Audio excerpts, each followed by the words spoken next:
This bike is a 1993 VR1000 Harley Davidson factory race bike.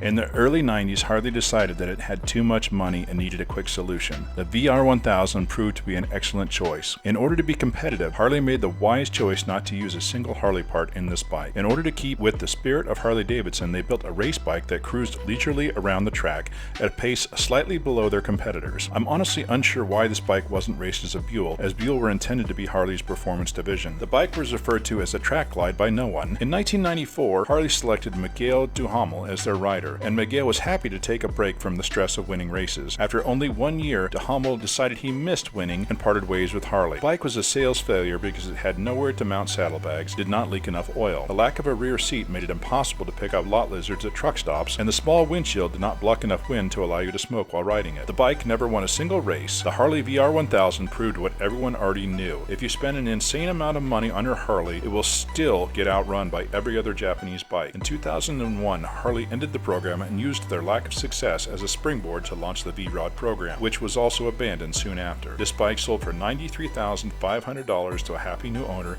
who will probably not appreciate this video. I will find you and I will hurt you.